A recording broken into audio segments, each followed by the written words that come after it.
because I'm sure other people want to hear this. Okay, so here's the breakdown. So I think it's kind of a tale of two cities in a bit. I would say overall, compared to last year, I was surprised that I think the exam, to be perfectly honest, not to like, I think it was easier than the one that I gave out last year. I knew that as I was sort of writing it, to an extent, in part because the carbonyl chapter, I really wasn't able to fit in any sort of grand challenges per se that I normally put in there. You can expect one on the next exam. It was just a matter of that I couldn't test everything that I wanted and still have a question like that. And I think because of that, a fair portion of people, like 20 people, got in the 90s, and that's kind of rare for my exams. So I was certainly happy with that. I'm sure the people that got in the 90s were happy about that as well, including 2 perfect scores. And I've only had 1 perfect score, like, ever in any of my exams previously. So there were 2 of them. On the flip side, there was a lot of people that were sort of in the sort of lower region. And again, there always are for various reasons.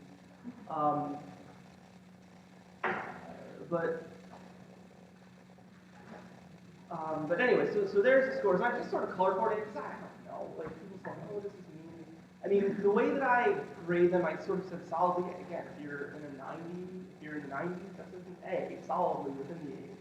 I would say if you're below 30, you're in a little bit of trouble. I'll get into that later. It doesn't necessarily mean that there's no hope, but I just to be perfectly honest with people, if you're sort of in that below 30 range, you may want to strongly consider dropping the course, figuring out what's going wrong, working on the things that might have gone wrong, and trying to prepare yourself to come back and nail the class next semester. That's just my honest advice. And again, I'll just discuss the statistics in terms of historical, what people have done that I've seen in these regions as well. So again, the average of 57, that's fairly typical. Again, the number of scores in the 90s is a little bit atypical. So congratulations to those of you that got in the 90s. And again, I think that part of it was that usually I have like 10 points worth of like super hard questions, and I didn't really have that one in this one. So I guess it's not so surprising that that's not to diminish, I think, how impressive that is as a class. You should all be getting copies of your exams back at your recitations. You guys get photocopies. I keep the originals. That's in part because you guys have written stuff on the back side, right? And I kill a lot of trees if I have photocopies on the back of everything. So I'll keep the photocopies. If you think that you might have written something on the back of the exam, you can certainly come and ask me.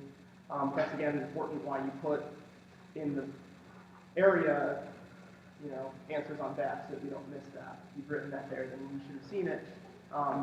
But certainly if there's a question about something you might have written in the back that you're not sure was right or whatever, you can certainly come and talk to us about it. It's a little bit tough to get feedback on those. Regrade requests, I sort of batch this into 2 categories. The first is sort of like blatant mistakes, right? Like if something that's completely right is marked wrong, like just because somebody had a brain fart or something like that, or there's an addition mistake, or something that's like super obvious, like this is just blatantly a mistake. Bring it by your recitation instructor. If they can confirm that, just send me an email and I'll take a look. But again, make sure you confirm it with your recitation instructor. I want to confirm that it is a blatant mistake before I go digging through it. In those cases, I'll just take a look at it and make the change, no questions asked. For all the more likely scenarios, I mean, there are usually a couple of those blatant mistakes. So certainly look through your exams. I posted them, answer keys online. Certainly synthesis problems, mechanism problems, there's a little bit of, I wrote mine, but certainly there could be alternative answers to those.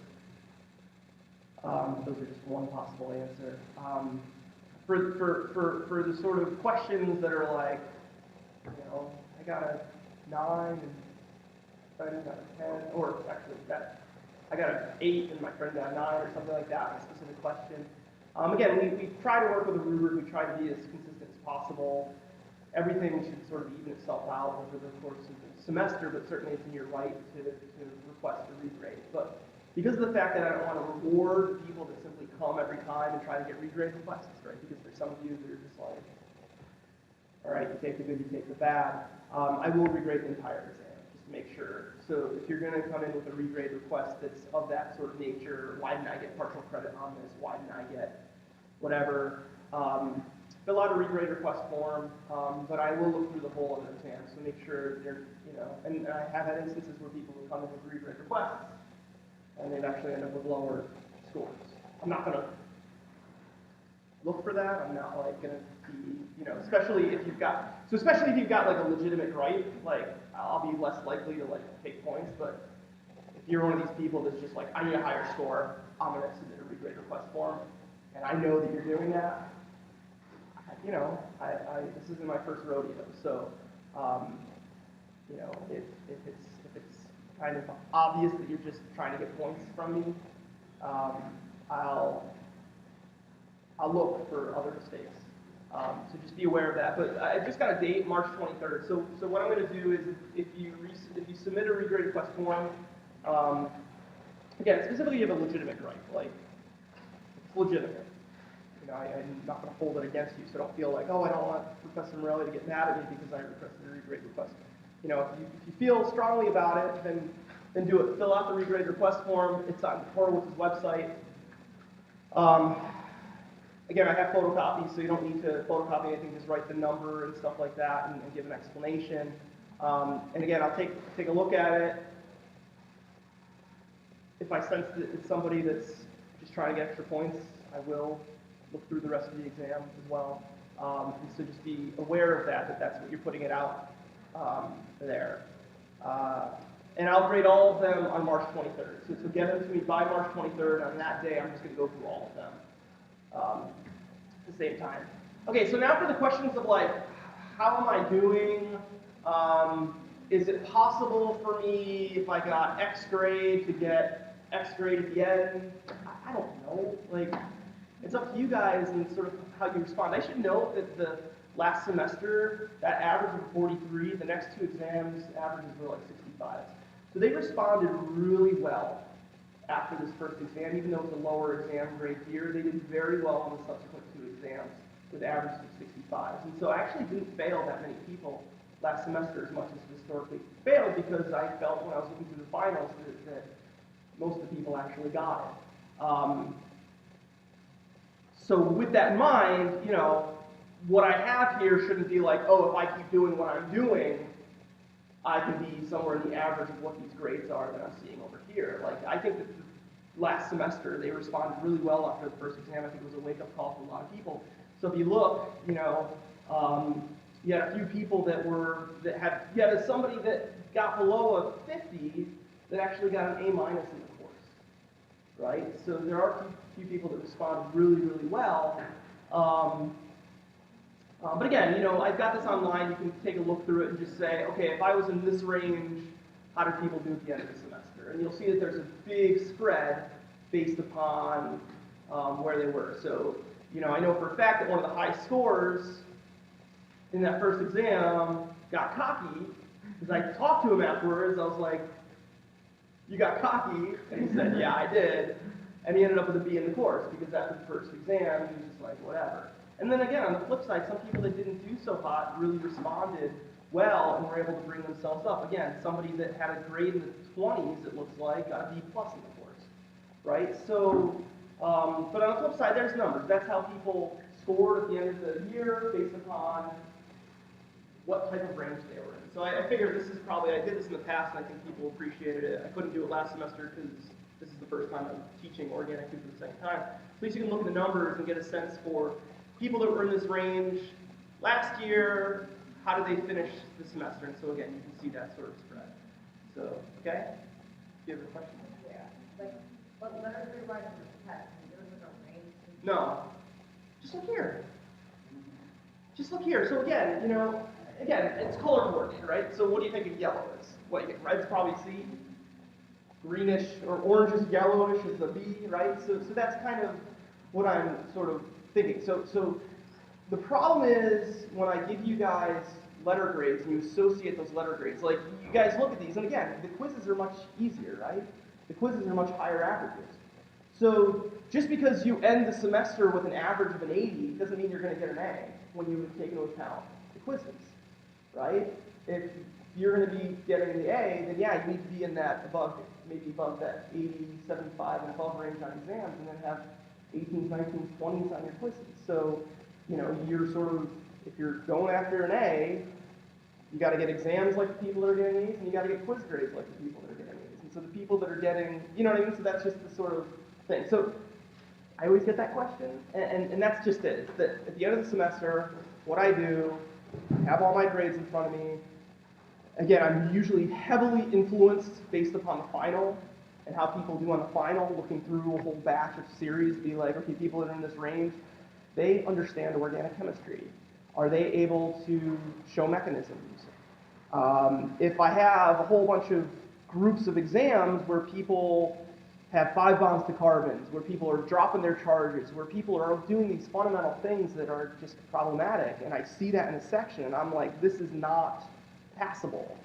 I do that at the end, right? And it's sort of based on these. So just do your best, you know what I mean? Try to respond as best as you can. That's how people did. And again, to say, you know, that's how people have done in the past. That's what people have ended with in the past and have gotten those ranges. So at least you can know sort of where you are in relation to how people are doing. So to say that this is an A, this is a B, and this is a C, because I know what's going to happen. You guys are going to come to me at the end of the semester, if you didn't get the grade that you wanted, you're going to be like, I got an A on this, an A on this, an A on this, and it's like, well, you got 10s on all your quizzes, right? So, like, anyway. So there it is. Again, the answers are posted. I'll try to get exam 2 up. The problem is I don't have an electronic copy of exam 2, but I actually ended up having to scan an exam 1 anyway to put it on there, so I think I have a hard copy of exam 2 from last semester. So that's why it hasn't been up yet, but I'll go ahead and scan exam 2 and get it up there just so that you guys have something else to work on. But again, you know, if you're not doing as well as you thought that you would, I probably got 40 emails from people like wanting to meet with me.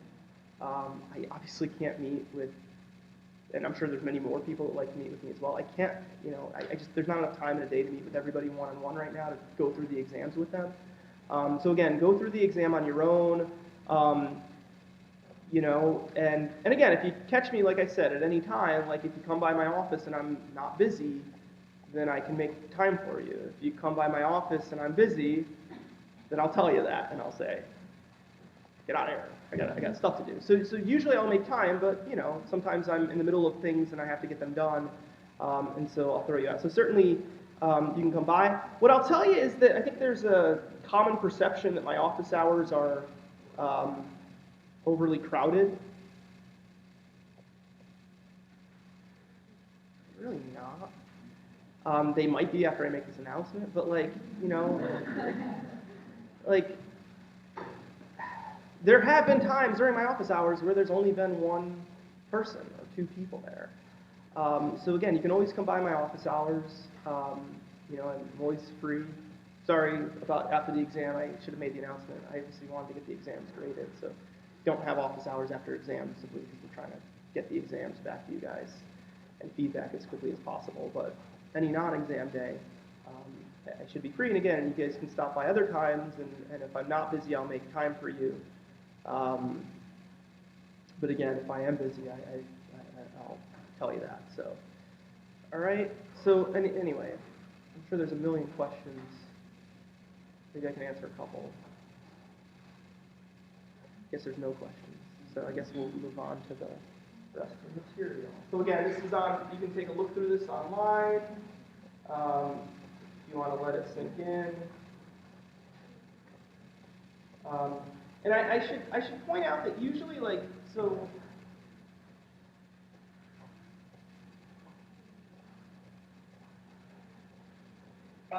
just so that there's not a sense of like just so I'm being perfectly honest with you guys, like I looking through these exams again, it's tough because I think this is the first semester that we've had carbonyl chemistry, right? And so that's a lot of reactions. And so I'm not sure how much I can really make comparisons based upon last semester because you guys hadn't had carbonyls and you happened to go through carbonyls. But what I can tell you guys, just so that you're, I don't have a formal curve in this course, as I just said earlier. I generally make up my mind at the end of the semester when I look through the final exams and see how people do on the final exams and sort of based upon my own calibration for what I think is passable, and then what I think is A work, and what I think is B work, and what I think is C work, and on and on. And so we'll see. Again, my hope is that you guys respond in the same way that last semester responded, and hopefully we'll see an uptick in some of these grades. So let me just get this set up. So again, today we'll go ahead and get into some new material. Oh, one other announcement. So the quiz, I don't know if you guys saw, it was scheduled for Thursday, Friday. This upcoming Thursday, Friday. And I was kind of like, yeah, we'll have it. I'll just make it easy on the Thursday and Friday people. And then I was like, well, that's pointless because then it's not really, then I'm not doing anybody a service because, I was going to ask the easiest questions possible. And then I was just like, well, yeah, they might get good grades, but they haven't really had the chance to really be tested on the material. So I decided to push it back to next Thursday and Friday. So basically, all quizzes will be basically, again, Monday through Friday, and it will be primarily, again, aromaticity, right? So the focus, as I always say, the sort of focus will be on aromaticity. What is an aromatic molecule? Is this molecule aromatic? Is this molecule aromatic? And some of the chemistry that we'll discuss today. So I expect you guys at this point to be able to, well, after today and prepare for this weekend, be able to know about things like regioselectivity. We discussed a little bit of that, and I'll go over it again today. And really start learning the new set of reactions that we have on aromatic molecules.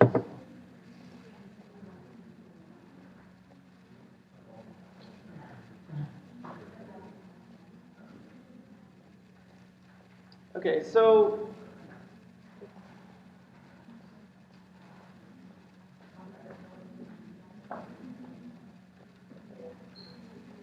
as a reminder,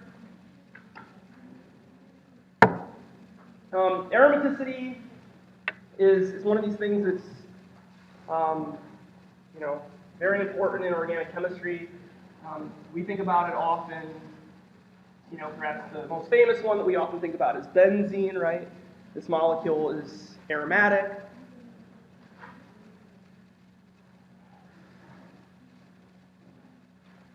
Because of the fact that it has 6 electrons, right, in this sort of conjugated system. Right, so they flow throughout this whole system. I think oftentimes it's, especially once you get to things like furan, right, they just keep going back and forth. I often think it's better, especially when you start to try to think about things like furan.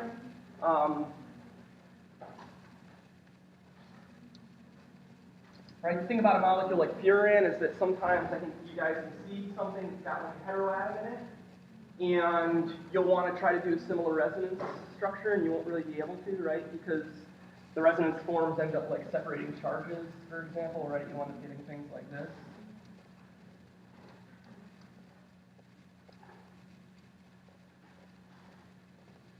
Right, so you start getting things like that, and you'll be like, that doesn't look as good, right? And you're right, that's not, you're separating charges suddenly. It doesn't seem as smooth, right, of a resonance structure as, say, for example, benzene, where you push all the electrons and basically like something that looks very similar. But again, this, as we've discussed, is also aromatic, so sometimes when we're thinking about aromaticity, sometimes it's best to think about the conjugated pi system, right? And so when we look at a molecule like benzene, right?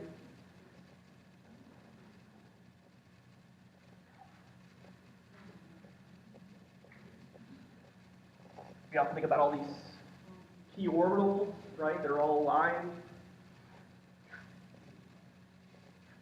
right?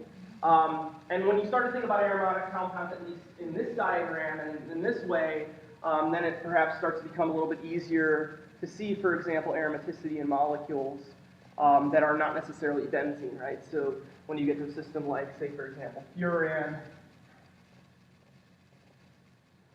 and you recognize that one of the lone pairs in that oxygen can actually end up in a p orbital, right? So the oxygen can actually hybridize because of this resonance form and make it sp2 hybridized, right? You can imagine and think about one of these lone pairs being in a p orbital, right? In which case now we have our double bonds, right? And we can sort of think about that as being a sort of a set of orbitals again. In this way, now we've got the 2 electrons here, the 2 electrons here, and the additional 2 that come from the oxygen, right? So this is also 6 electrons. In addition to cases where we have negative charges, and we discussed sometimes you can have cations, for example, disrupting these systems and still creating aromatic systems. One example was tropone, right? If you haven't noticed, I often like to throw questions in there that have some resemblance to chemistry that goes on in our lab, and certainly tropanoids is an important part of our lab, so just to know this, because if you care about getting good grades, this is one of the things you may want to tighten. And again, when we think about this structure,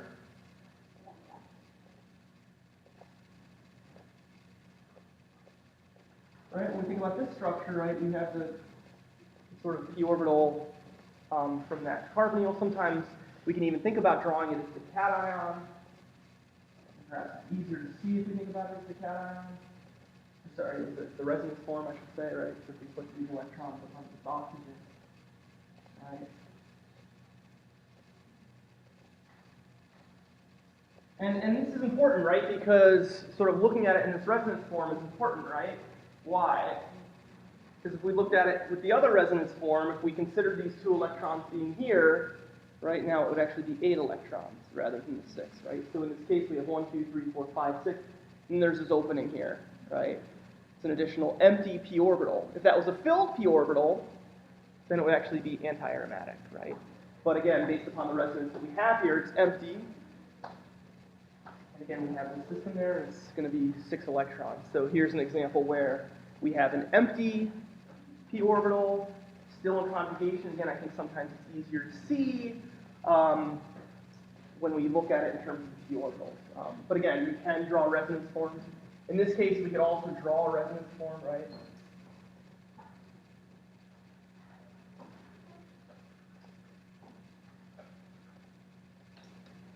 Right. In that case, we can also draw resonance forms. We can draw several resonance forms, right? Because we can put the cation there, right? Putting the double bond.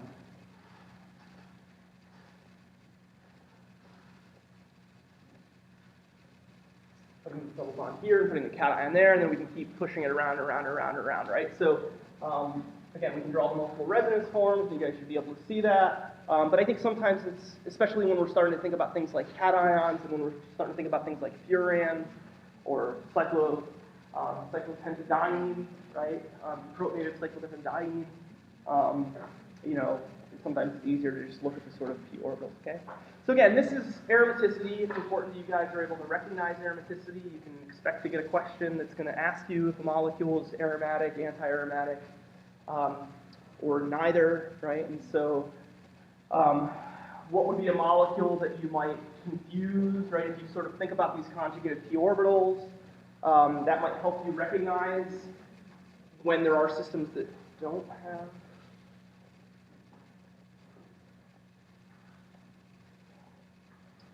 this sort of what I like to say is like a closed loop, if you will.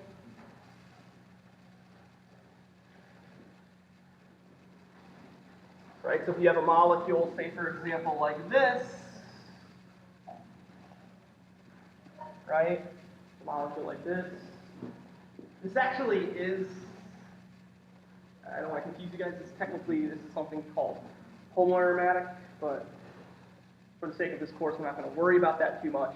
I think it'll just be important to recognize that this isn't aromatic like these, right? And the reason is why. Because we've got a carbon here that's basically sp3 hybridized, right? And so if we start thinking about this,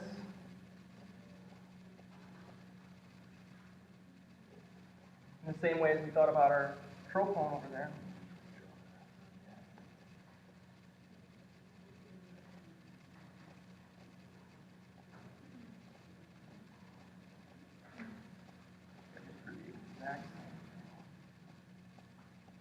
Right, these have the 6 electrons, but they're sort of disrupted by this sp2 hybridized, or sp3, hybridized carbon, where you don't have that additional p orbital. Now again, it turns out that this is a different class of aromatic compounds that we won't be discussing called homoaromatics, because it turns out that you can actually skip the bond, but that's more advanced and you guys don't have to worry about that. That's called homoaromaticity. Again, not responsible for, but just in case you guys read about that, yeah. That's what I was saying before. What would happen if we did that? Exactly. Well, it's not that we purposely leave it out. I mean, if something would... So there's two things, right? We don't generally think of oxygen. When we think of a carbonyl, what's the resonance form that we normally think of, right? If we think about one of the... Yeah, we never push the electrons onto that carbon. Anyway, right? Like, because the electronegativity is pulled towards the oxygen. So the more favorable resonance form is already, in and of itself, not going to be that. But then furthermore, when you add to that the fact that if you push them the other way, it would be anti-aromatic. It's not going to want that, right? So you're always going to want to adopt the lowest energy sort of state possible, if you will, if possible. Yeah. How can you determine planarity in larger molecules? Yeah, I've had people mention to me about like larger conjugated systems and do they like buckle or, you know, and form these different things. I'm not sure that I care too much about that. If a molecule is aromatic, in order to get the full, I think just the thing to think about at this point, and again, yeah, it gets more complicated than this, and perhaps you guys will read about it on occasion. But if you think about it, in order for molecules to be able to be aromatic, right, they need to have all the p orbitals, right? If all the p orbitals are lined up, then they're all planar, right? Then they're all going to be two-dimensional, lined up in one two-dimensional directionality. So in terms of, two-dimensional, not three-dimensional. So in terms of like buckling and forming bends and stuff like that, certainly there are perhaps bigger molecules that could do that, but we're not going to worry about them too much. We're going to worry more about chemistry. Okay. So again, what I want you guys to know about for aromatic systems is, again, be able to recognize, you know, again, I told you guys this is homoaromatic, but I'm not going to expect you to remember that. If you get a structure like this and I say, is it aromatic, anti-aromatic, or non-aromatic, what are you going to say? Non-aromatic, right? Again, and why? Because there's this sort of disruption there. If I give you a molecule like this or this, I would expect you to recognize that it's aromatic. If I give you a structure like, say, for example,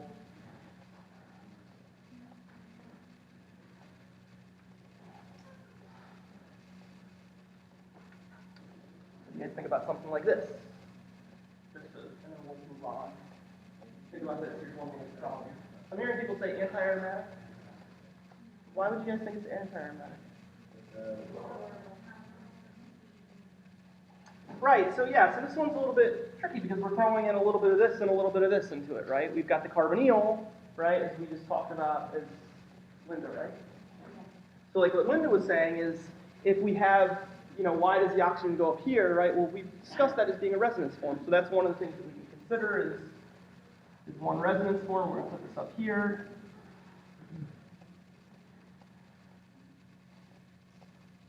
right? So that opens up a p orbital, right? But then also what that does is then you have the lone pairs here that are kind of similar to urine, and then they can back bond. Again, we can actually draw, right? So this could.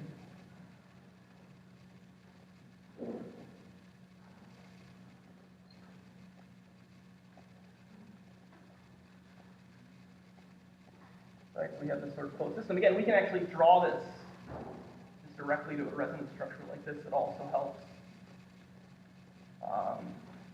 see it, right? But again, yeah, you have the 2 electrons in here, right, from the oxygen, right? And so this is probably about as complicated of a sort of aromaticity type question that you're going to sort of get it in FMQs. And we'll see this a lot, specifically, for example, nucleic acids. Again, we discussed those last class. Nucleic acids are planar, right? This is one of the important aspects of getting into sort of biochemistry. Okay, so be able to tell me if the molecule's aromatic, anti-aromatic, non-aromatic, and be able to explain why. Okay. All right. So the next part of this chapter is sort of like reactions of aromatic systems. Really, it could probably just be said as reactions with benzene, right? We discuss it after aromatics, but we really don't discuss too much chemistry with any other aromatics other than benzene. So we'll start with benzene, maybe towards the end of the class, or maybe tomorrow's class. We can perhaps predict how, using the concepts that we've learned from benzene, perhaps predict how other aromatic reactions might actually behave and work. But again, we're going to classify these reactions just to sort of review very briefly on what we discussed last class. There's really going to be 2 different types of reactions. There's going to be sort of electrophilic aromatic substitution and nucleophilic aromatic substitution.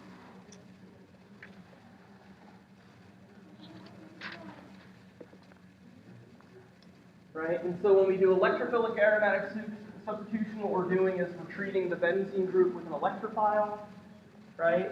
We'll discuss specifics of this chemistry, but what's going to happen is it's very analogous to, say, for example, alkene chemistry. Right, we're going to react.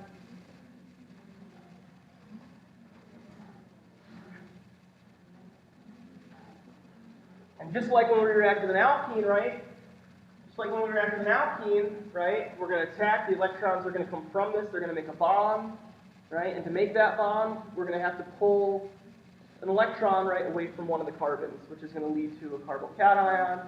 Now again, we're going to want to, we know that aromaticity is something that's good, right? We like things to be aromatic. It's an energetically favorable process. So then what's going to happen next is we're going to want to regenerate that aromaticity, right? And so what's going to happen here is we have a proton, and then again, there's probably going to be some type of conjugated base, right? Which is then going to come and abstract that proton and re-aromatize it. Yeah. So we'll discuss that. We'll discuss that in a little bit. You need a very strong electrophile, so we'll discuss that in a little bit. So this will be one type, right, of reaction that we'll discuss. This will be electrophilic aromatic substitution.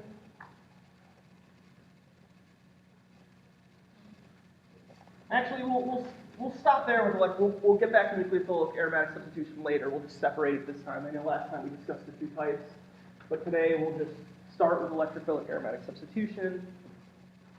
Now, in electrophilic aromatic substitution, if you're going to perform a reaction, right, and you have some type of other group on there, as we discussed last week, if I just put something here and I'll call it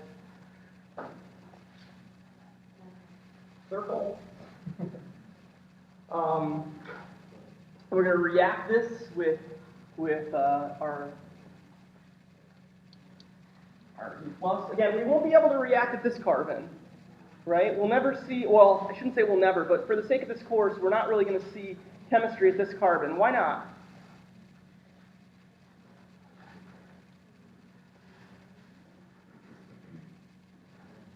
I mean, we do see this on occasion, but Why might we not do that reaction?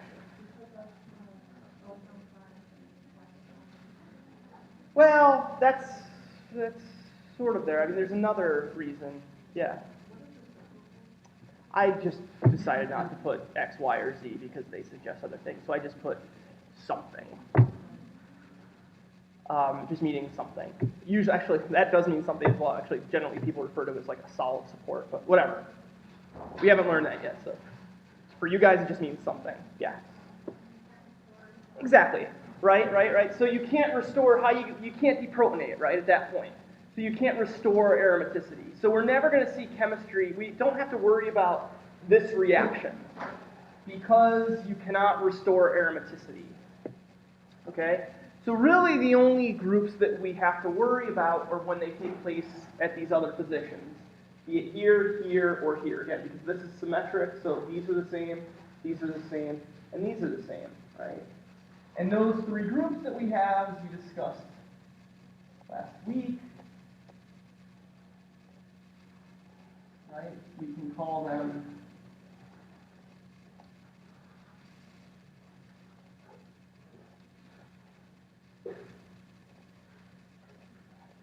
we have names for them. Again, we try not to memorize too much in this class, but things like, this is kind of why I hate IUPAC. But sometimes you have to, there's certain things that we have to learn, and unfortunately the terminology associated with these, in the same way as cis and trans, we had to learn cis and trans to understand different stereochemistry of, say, for example, alkenes, understanding regiochemistry and understanding the different types of aromatic groups, right? We call these ortho, the abbreviated O, meta, the abbreviated as M, and then we'll have para, which is P.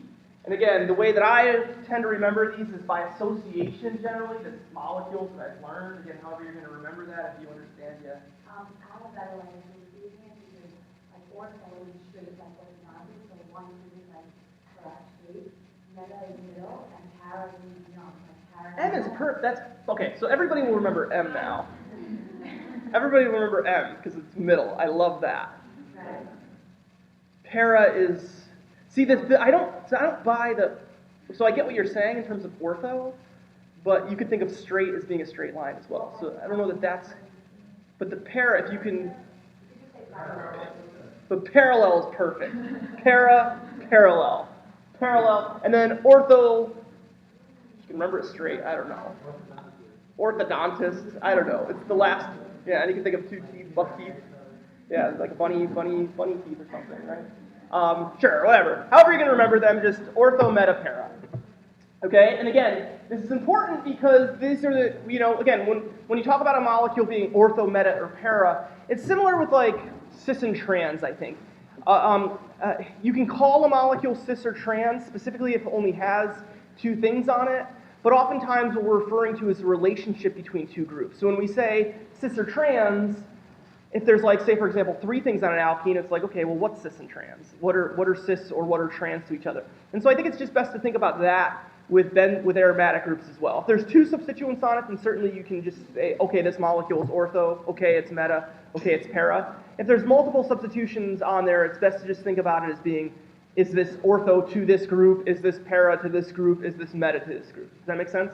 So it's just about the relationship between two substituents, and thus, if those are the only two substituents, then you can call the molecule ortho, meta, or para. Otherwise, it's referring to the relationship between the two groups. Okay.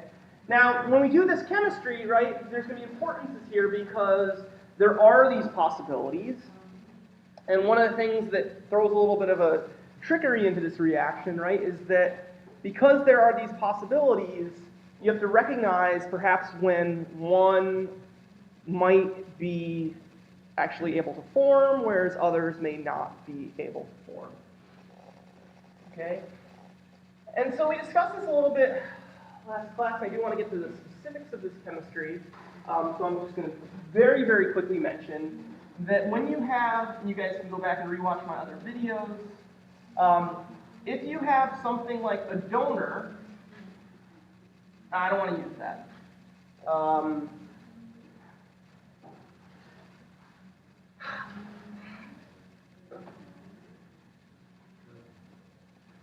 All right, I'll just say this, and you guys can go back and watch my other videos. If circle,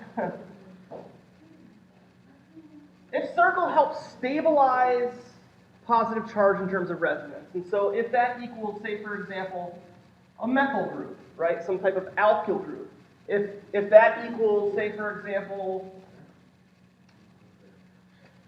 an ether, right, again, something that's going to help stabilize a positive charge, if it equals an amine, again, lone pairs that help stabilize that charge, what this is going to lead to, right, is it's going to lead to either ortho or para. Okay, so they're going to be directing groups. This can also be halogens, right? So, say for example, bromine, chlorine, iodine, which is where some of the confusion can come in.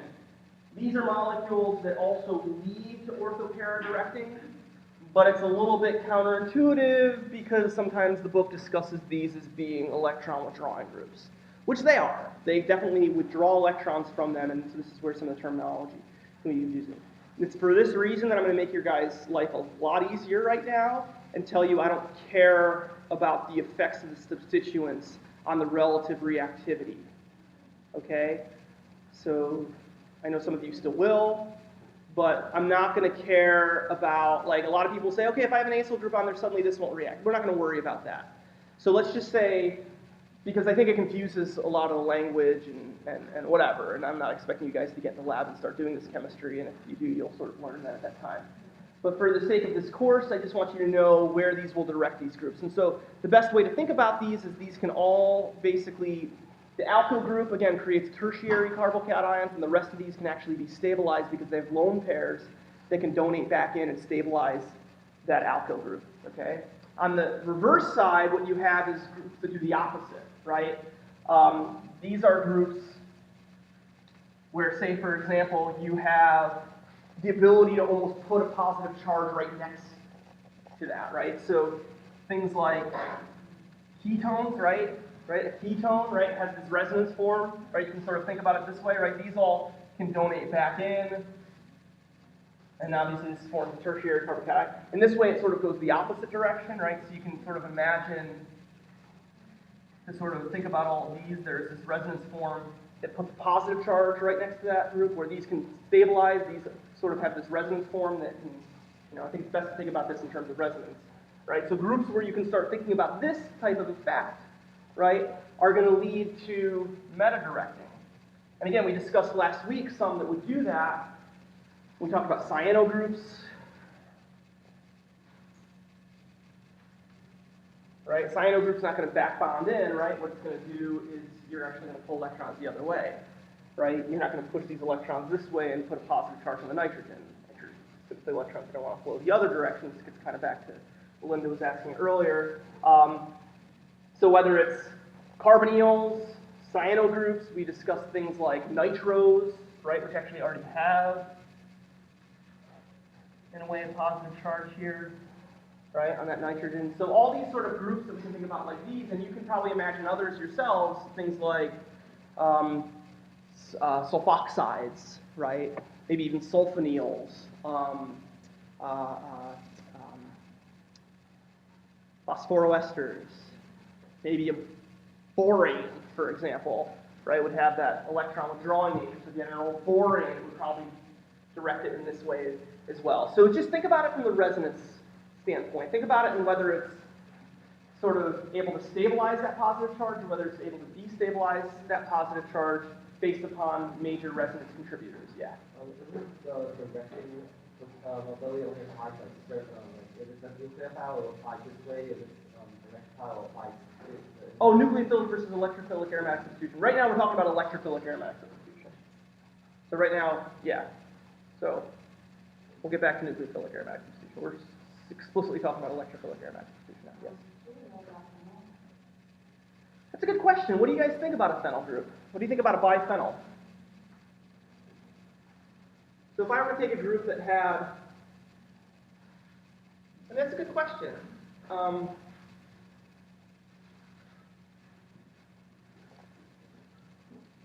This is not one that we brought up. If we were to react this with electrophile, do you think that it would be a donor, or do you think it would be an acceptor? Or, sorry, I don't want to use those terms. Do you think it would be an ortho-para-director, or do you think it would be a meta-director? Obviously, it's another phenyl, so that would also get. What's that? Somebody's saying meta. Yeah, why?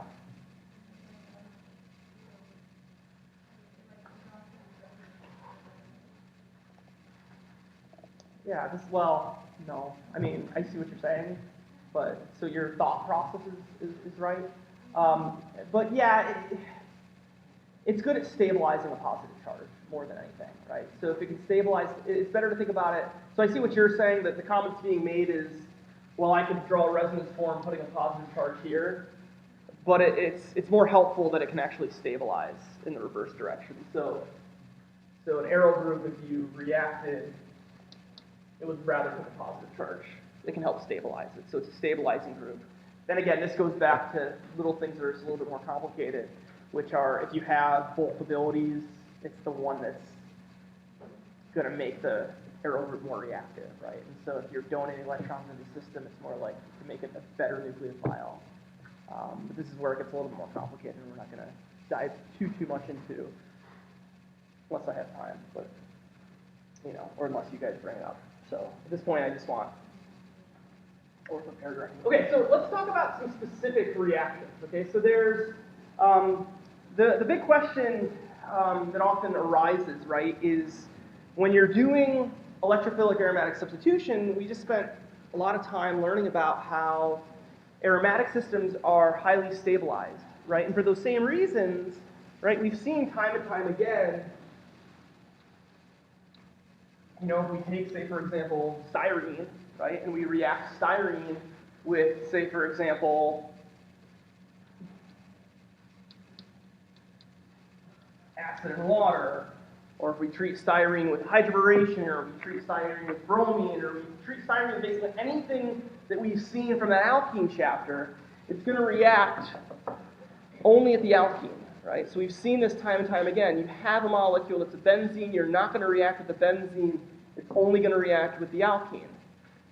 So this is true, right? Alkenes are more reactive. They're going to be better nucleophiles. So then the question becomes, how do we get aromatic groups to react? What do you think? We need a really good electrophile, right? So when you're going to do electrophilic aromatic substitution, you generally need very, very, very strong electrophiles. And so I've sort of shown E+ there as sort of our example, right? But if we take, say, for example, benzene and we treat it with bromine, we might get a little bit of bromination, but it's not going to work that well. You'll need a lot of electron donation into this system to get it to react. Sometimes it can, but again, you need like maybe an oxygen there, maybe even a couple to get it to work. But we can brominate aromatic groups. But what we need to do is we need to take the bromine and make the bromine an even better electrophile, right? So we can't really make the benzene a better nucleophile, right, without modifying the benzene. I told you guys that if you have better donors, like oxygens on there, that are going to soup up the electronics of the system, you could probably get it to react. But your standard benzene is not necessarily going to react with bromine on itself. So what you do is you actually take this molecule and you do this along with some type of Lewis acid. So oftentimes what you see is iron tribromide. Sometimes you'll see aluminum trichloride, for example, some type of really good Lewis acid, okay? And in this case, what happens is the molecule, the iron basically serves as a really strong or a pretty good Lewis acid. These react first. So you effectively soup up the bromine. And again, you can see this done in a lot of different ways.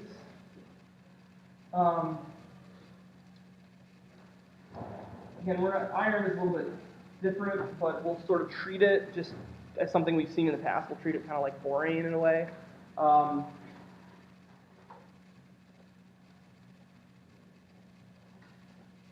What's going to happen is you're going to make a sort of a complex that's going to look something like this. Sometimes you'll also see it drawn like this.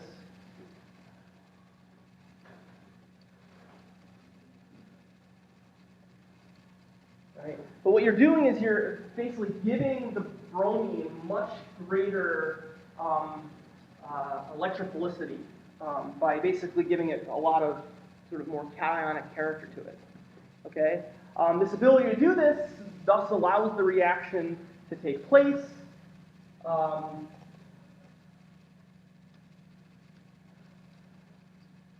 And again, we're going to brominate the system based upon what we said earlier. What type of reactivity do you think we would get? We're going to get orthopara-directing, right? So we'll get either bromine here or bromine here. And again, we'll get some mixture of the two. And again, depending upon we're not going to go into specific, we're not going to worry too much about it. If it's a synthesis problem, as long as you get one of these two, and that's what you're planning on trying to get, then that's fine. But again, you can imagine you may get mixtures, right? If you have something that's, say, for example, not sterilely hindered as a Lewis acid, maybe you'll be able to get this one just based upon stoichiometry because there's 2 carbons that could react here, so maybe you'll get more of this. If you have, say, for example, bulkier Lewis acid, you can imagine maybe you'll prevent it from reacting here and you'll only react here. But again, you guys don't have to worry about that, but you can imagine that chemists could spend a lot of time trying to work on this reaction to get selectivity one way or the other. But it's really these 2 positions that we're going to get, right? Ortho and para. Okay? So again, we saw this mechanism in the past with E+, so this is the point, right, is that we're going to react. You can think about it as reacting to Br+, and then just go back. We should be able to go through that mechanism on your own and complete the reaction. Actually, let me just go through it.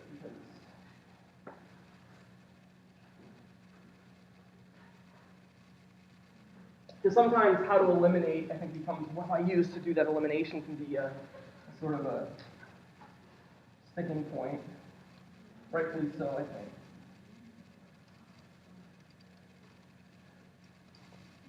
All right, so the question is, when you do this, what becomes your sort of leaving group? Formally, you know, what you've done in this process, if you sort of think about it, I guess just so you guys can push arrows, is you've dissociated the bromine into Br+ and Br-, kind of, right? And this process here is sort of like,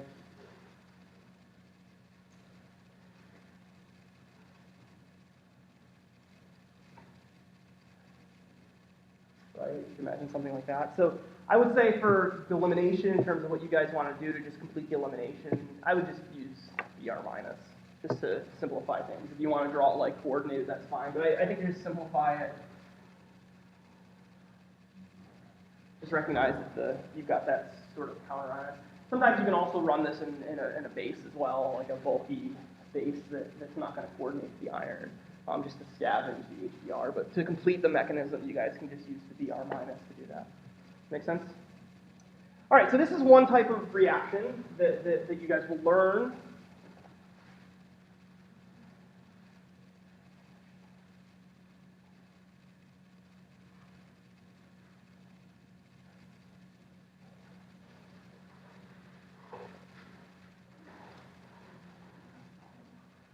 Another reaction that you'll learn, and again, it's going to be the same sort of ortho or para, is going to be alkyl halide. So certainly an alkyl halide, specifically an alkyl chloride,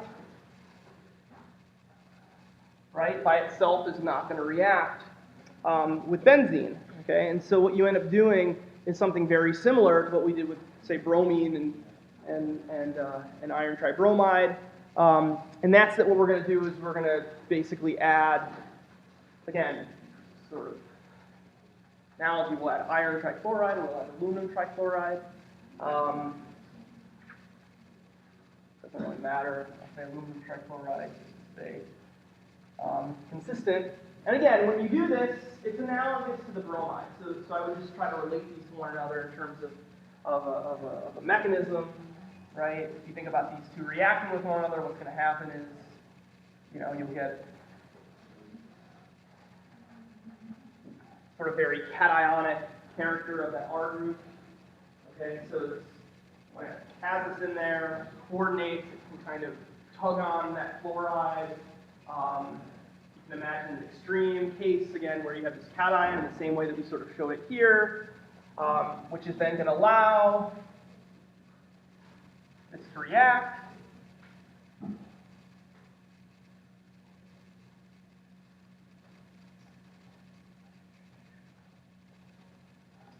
Right? And then again, just like before, we'll just use the chloride counterion just to sort of complete the mechanism. Really go a little complicated than that. Do the elimination. And this is the way that we can put alpha groups on there. Okay? I am almost out of this chart. Okay? Okay, and so this one actually has a name to it, if names for reactions help you guys. This is actually called Friedel-Crafts alkylation.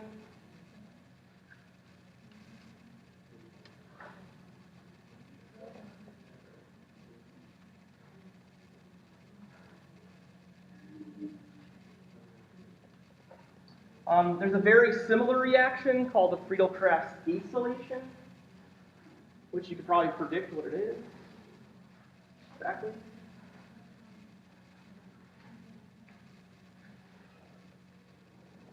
So, what's an acyl?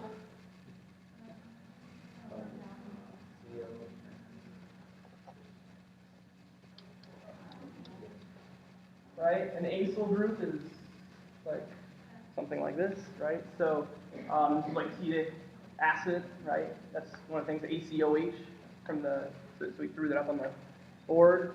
So this is an acyl group. Okay, so when you do Friedel-Crafts acylation, right, we have seen acyl chlorides in the past. Right, we know how to make them. How do we make acyl chlorides? Exam question. SOCl2, maybe oxalic chloride, right? So one of those two can give you the acid chloride, right? And then once you have the acid chloride, you can do other chemistry. But an acid chloride in and of itself is not going to react with an aromatic group. So you need to do the same thing again. And guess what? It's basically, again, which Lewis acid, I don't really care. We'll just throw AlCl3 again, even though depending upon the prep that you find, you may find different things here. And again, this will work in the same way, right? We'll generate that sort of cationic character. We can think about this as the resonance form if we want, right? So oftentimes you'll see it drawn like this, right? By just pushing those electrons down there just so that we completed the octet, right? And this probably more closely resembles how the structure would look anyway, right? Because it's going to be planar.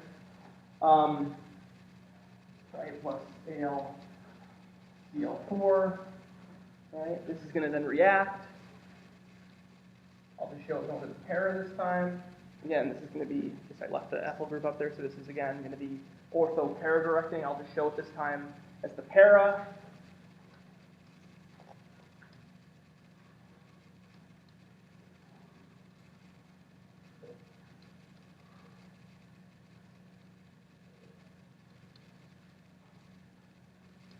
And again, like I said before, you can think about the chloride counterion again. You know, it's associated here. You can think about it just as the Cl- is coming off.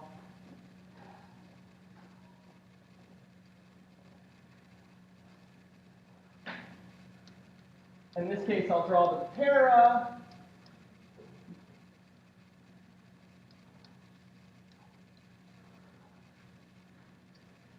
Para or ortho. I'll just say ortho. There's no ortho or para. I just showed it as the para that time. Okay, so again, here's 3 reactions that we've seen, right, that hopefully you guys see the relationship between them, right? So each of them is an electrophile that might not be strong enough by itself. And in each case, we've added virtually the same sort of Lewis acid. So the majority of the time we're either using iron trihalides or aluminum trihalides. And these help facilitate this process, again, by souping them up. And in each case, you can sort of think about it as drawing this sort of cationic character species, right? This is Friedel-Crafts alkylation. This is Friedel-Crafts acylation. again, same reaction.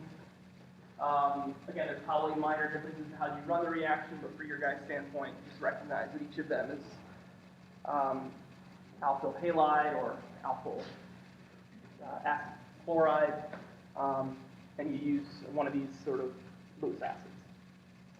Okay. Now, the other sort of theme here, right, is cationic character. Okay, and so we're going to learn a few more. I'm going to show you guys a few more reactions. But I think what I'd like you guys to sort of recognize is that all of these really involve the generation, right, of cationic species. So in this case, we have, right, this is one type of alkylation. And this is one method that you can generate cationic species.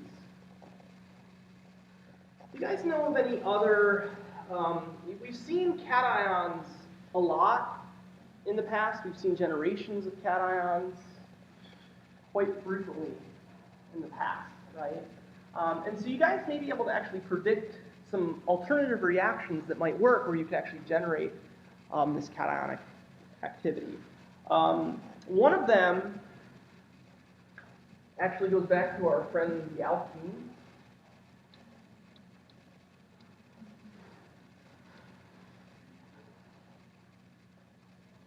So if, say for example, we have an alkene there, right, and we want to react something with that alkene to make a cation,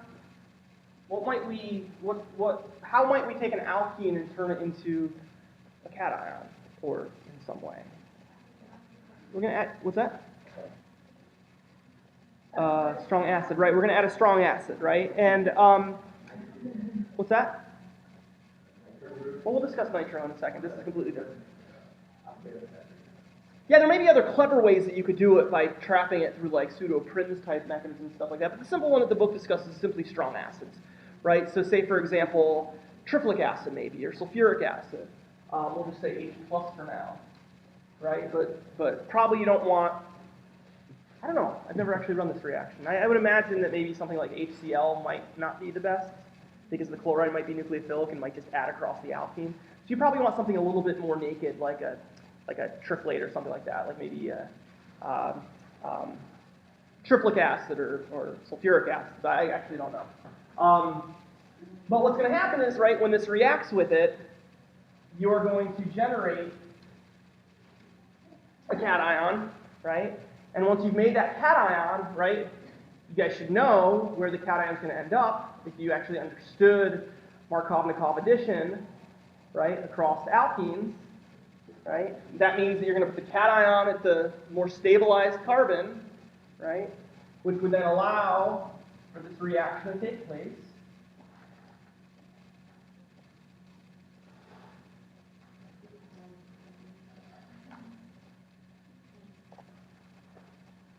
Right?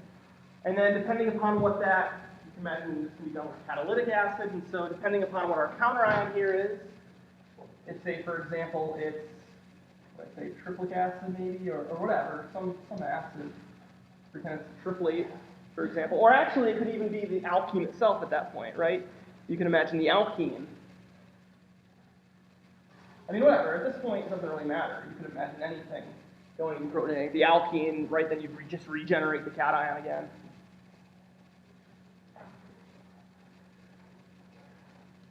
Right, this is another way to do alkylation.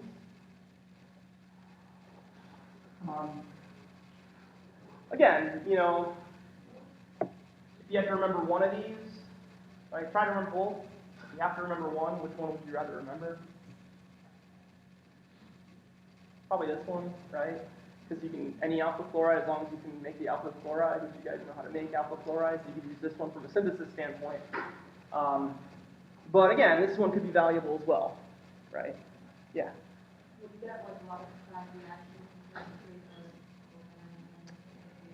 Yeah, I mean, so the question was, you're generating these carbocations, right? So we'll discuss polymers, for example, later on, right? But you can certainly imagine this cation reacting with another equivalent of alkene, reacting with another equivalent of alkene. So yeah, so you can play around like stoichiometry, for example. You can slowly add in the alkene over time to keep the solution, the concentration of the alkene very low, right? So it's in there, it reacts, and reacts. But yeah, so there could be some trickery that might be played, but you're absolutely right. Like, you could imagine other things happening that you may have to sort of account for. So that's another alkylation. Let me show you another one, another couple of examples. This is just another alkylation. The last of this type, the last two of this type, I'll just show you two more.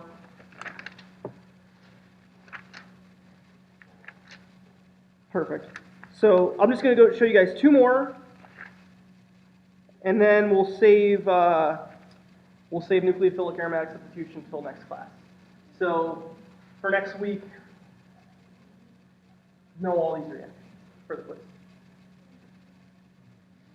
Know all the reactions, know all the mechanisms, okay?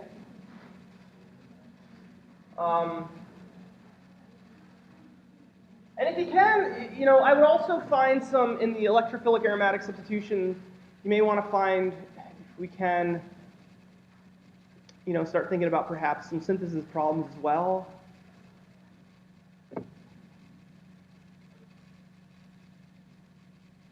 You can find some in the book. Yeah, I have to check. I'd like to throw some synthesis problems. I always like having synthesis problems on the quiz. Specifically with aromatic, then it becomes, we're probably not going to be in a good position to do that. All right, so keep working on synthesis, but I probably won't put a synthesis problem. Well, I'm not going to say that. Prepare for synthesis as well. And if I do, I just have to make sure they're appropriate for quiz.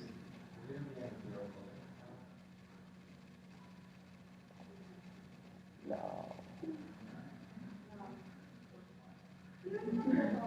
I did. I haven't quizzed you guys on stereochemistry yet, though.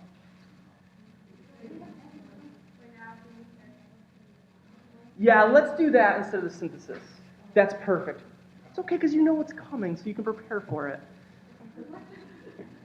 So just be able to predict. So go back to my diastereochemistry, the stereoselectivity of Diels-Alder and Cope-Claisen, and everybody's going to get a stereochemistry question, where I'm going to say, what's the product of this Diels-Alder Cope-Claisen reaction? So you'll get one of those. So prepare for it, because before it comes in the exam, it would be good for you guys to have some motivation to learn them.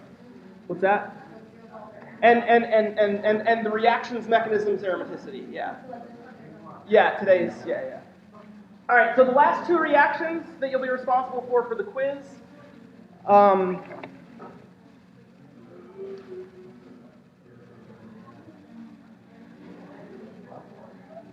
right, guys, you'll be okay.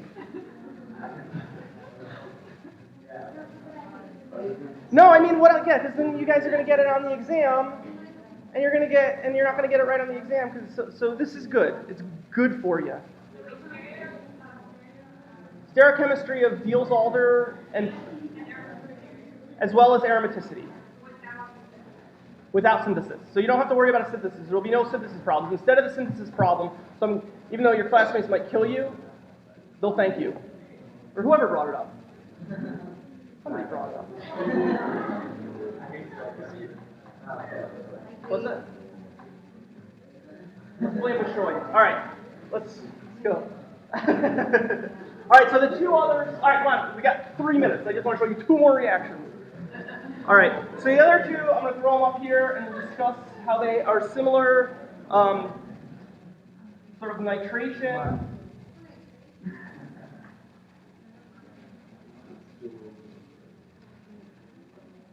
Okay, this is if you want to put a nitro group.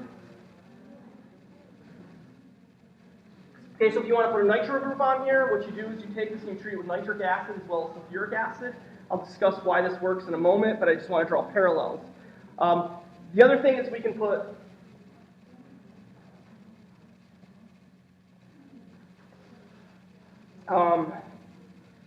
SO3H. We can also make aryl sulfonic acids, okay, and the way that you do this is, again, there's a parallel that's going to be drawn here as well. Basically, sulfuric acid is used in both of these, okay? So these are ways to make heteroatom carbon bonds in aromatic chemistry. You'll notice that they're at the same kind of those sulfonic acid and nitro groups. In these cases, from a mechanism standpoint, it's also driven by the generation of highly cationic species. Okay? In the case of the nitro group, okay, what's going to happen is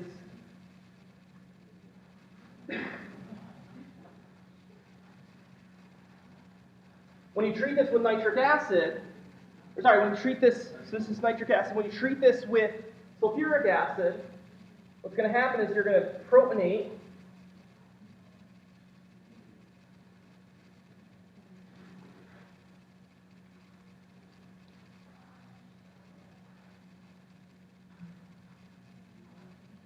okay? And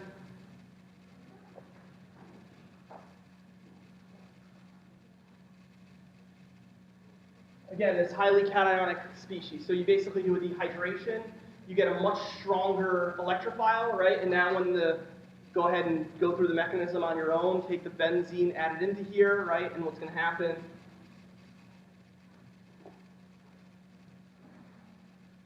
you can see that when you do that and then do the elimination, you'll get back to the nitric acid. In the case of SO3 and sulfuric acid, what's going to happen here is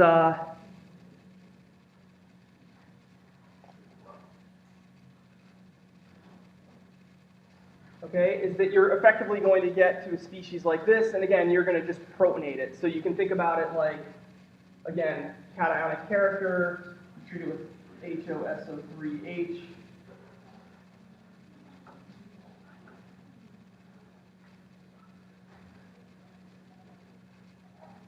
Right, so there's that analogy there. So see how you got, like, you sort of put a full-blown positive charge on that sulfur group once you protonate it. When the reaction adds in, what do you get?